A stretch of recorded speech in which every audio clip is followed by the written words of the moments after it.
Muito bem, pessoal, vamos então aqui para a trilha 5 do caderno de apoio de vocês, cujo tema é Human Rights, que significa direitos humanos, tá bom? Então é uma trilha que fala aqui sobre cidadania, sobre os nossos direitos, como vocês podem ler aqui na parte 2, tá? Nós temos aqui nesse quadro algumas palavras que algumas referem-se a direitos, como education, que é muito parecida com o português, tá?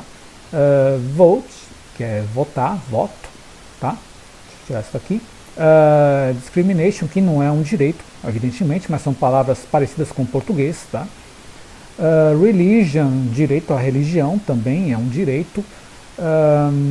Deixe-me ver aqui outras palavras, porque algumas palavras aqui elas são tão parecidas com o português que até enganam, como por exemplo prejudice, parece algo com prejudicar e é algo prejudicial, afinal de contas prejudice significa preconceito, tá? Union, que significa sindicato, pode significar união também, mas pode significar sindicato, enfim, algumas palavras aqui que referem-se a direitos. Então por que eu vou falar hoje, né, sobre Human Rights, antes de partir para a parte gramatical da língua inglesa? Porque é o seguinte, vocês estão vendo aqui, são duas imagens parecidas, né? Uma definição do que é direitos humanos. Os direitos humanos são direitos que são inerentes, que são próprios a todos os seres humanos, independente da raça, do sexo, da nacionalidade, da língua, da religião, qualquer outra condição, tá certo? Os direitos humanos incluem o direito à vida, à liberdade, direito de ser livre da escravidão e da tortura, liberdade de opinião e expressão, direito ao trabalho, educação e muito mais, tá certo? Isso é para todos, todos têm direito ao acesso a esses direitos, evidentemente, sem nenhuma discriminação, tá? Esses direitos humanos, eles foram adotados, os modernos direitos humanos, na verdade, foram adotados em 1948, logo após o fim da Segunda Guerra Mundial. A Segunda Guerra Mundial terminou em 1945, então todos nós vimos, né, nós como humanidade, evidentemente, nós vimos que durante a guerra foram cometidas diversas atrocidades, principalmente o Holocausto contra o povo judeu e outros povos, mas os judeus sofreram muito, né? Foram 6 milhões de judeus que foram exterminados em campos de concentração pelo nazismo. Tá? A professora de História e Sociologia vai falar sobre isso em algum momento, com certeza. Mas os direitos, né, são divididos em artigos diversos. Por exemplo, aqui o artigo 1, We are all born free and equal, ou seja, todos nós nascemos livres e em igualdade. O artigo 5, No one may torture you, ou seja, ninguém pode torturar você, ninguém pode ser submetido à tortura.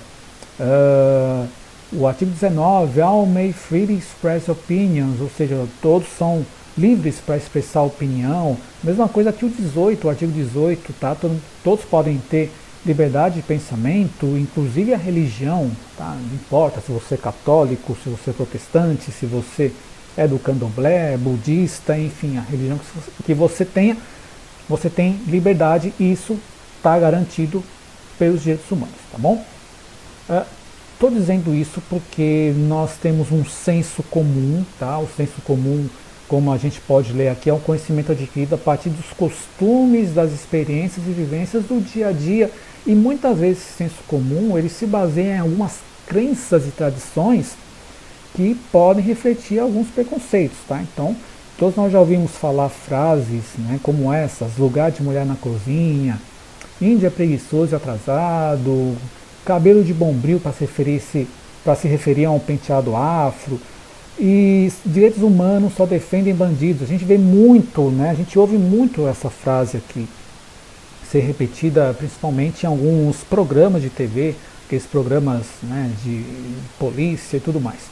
Tome cuidado com essas afirmações, tá? Risquem do dicionário de vocês, do vocabulário, porque eles refletem um senso comum que já se reflete num preconceito, né? Isso aqui vem há muito tempo sendo disseminado, sendo falado, e a gente sabe que não é nada disso. A gente acabou de ver que direitos humanos abrange toda uma gama de direitos, inclusive se você tem uma rede social, você quer postar alguma coisa, né? Você tem o direito à liberdade de expressão, então isso é um direito humano, ok? Só tome cuidado, porque opinião é bem diferente do que preconceito, tá bom? Então tome cuidado para que a sua opinião não ofenda os direitos humanos, que não ofenda a nenhuma pessoa, tá certo? Saia do senso comum, né? Tem aqui uma charge de um cartunista chamado Benet, em que ele, né, retrata aqui exatamente como é que é o senso comum, que é o chamado também espírito da manada, espírito da galera, né? Então a gente tem que pensar certas coisas de forma bem diferentes, tá bom? Então aqui nós já falamos um pouco, tá, sobre direitos humanos. Tem um texto aqui que fala sobre o fim da violência contra as mulheres, que é um problema muito sério hoje em dia. Todos nós estamos observando, vendo as notícias, tá? Temos aqui também o artigo 23, né, que fala sobre que todo mundo tem o direito ao trabalho, direito ao trabalho sem discriminação, igualdade de pagamento pelo mesmo trabalho que faz, né? A gente vê aí homens e mulheres que ocupam o mesmo cargo, e muitas vezes o homem ganha mais do que as mulheres somente pelo fato de ser homem, né? Então todo mundo tem o direito de se juntar em um sindicato, né, com outras pessoas para defender seus interesses profissionais, enfim. Tá? Então aqui são direitos humanos, o artigo 23, que ele trata sobre tudo isso, tá bom?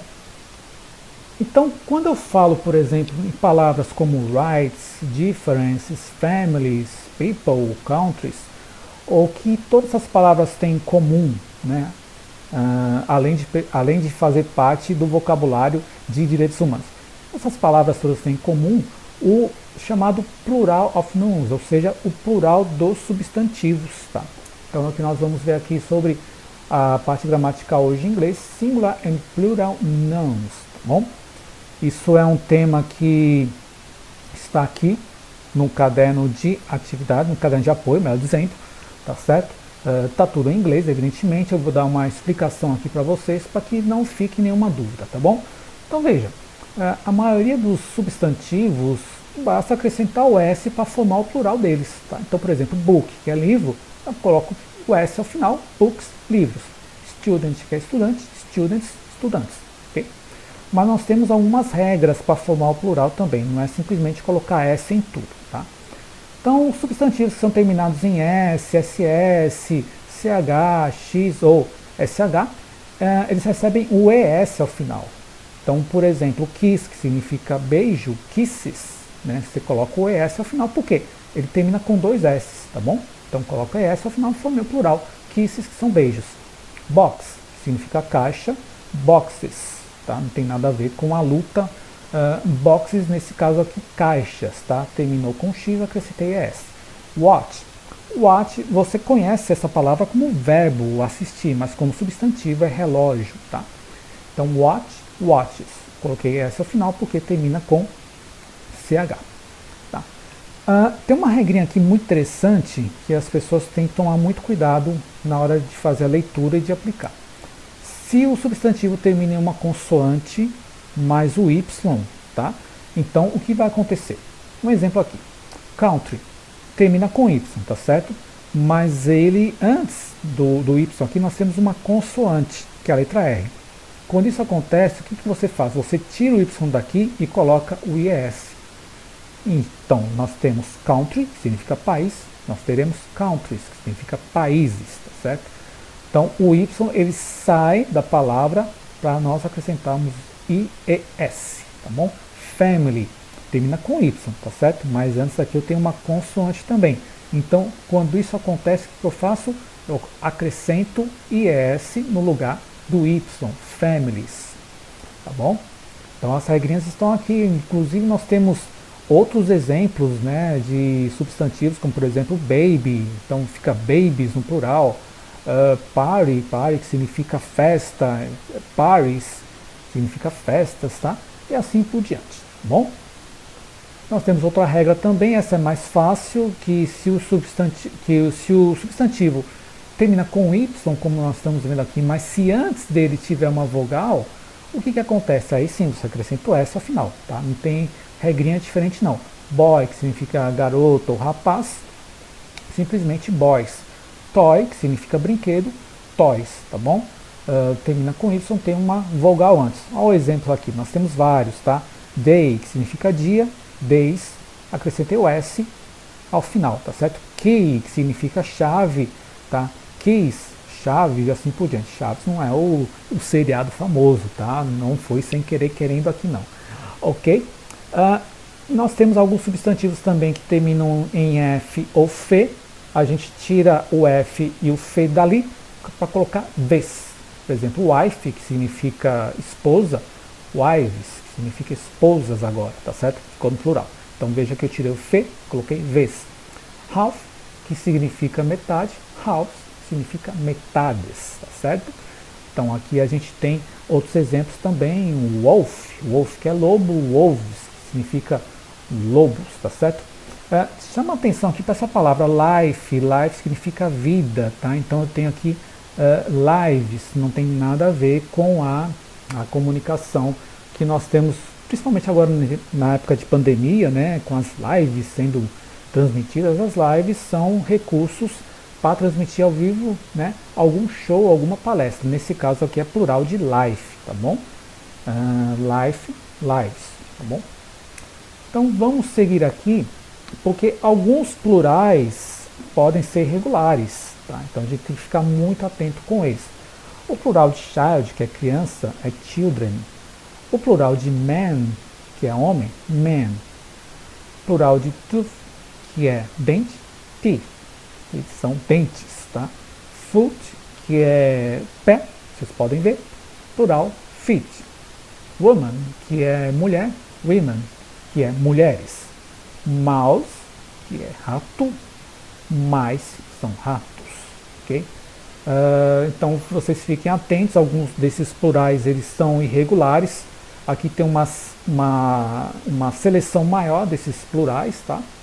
Desses substantivos. Alguns são muito mais comuns, surgirem em textos, como por exemplo people, que é o plural de person, person é pessoa, people significa pessoas, tá? Alguns ficam parecidos, sheep, sheep mesmo, tá? Que é ovelha, ovelhas, fish, fish também parecido. Ele pode admitir também fishes com ES ao final, porque termina com SH aqui, tá? Mas aqui nós estamos nos referindo a um coletivo, tá? Então por isso que a gente deixa igual aqui. Algumas palavras elas são, digamos assim, herdeiras do latim, tá? Então, por exemplo, mostrar aqui a palavra alumni, alumni que é ex-aluno, tá? Ex-aluno de campus universitário, aluno, enfim, campo universitário e universidade. Deu uma distraída aqui, mas voltamos ao normal. Alumni, alumni, tá certo? Tudo isso aqui é latim. Então, é uma das línguas mais códex, que são os códices, tá? Códigos. Nós temos aqui quem pretender estudar direito algum dia, tá? Vai se acostumando aí com alguns termos em latim, tá? Que é uma língua muito, muito antiga, que deu origem à língua portuguesa, à língua espanhola, italiana e tudo mais, tá bom? Então, nós temos aqui alguns exercícios para que vocês façam nesse primeiro momento. No caderno de apoio, nós temos, né, o plural dos substantivos. Nós já vimos os substantivos contáveis e incontáveis também, tá? A gente já estudou sobre isso, então nós não precisamos ver mais nada aqui, tá?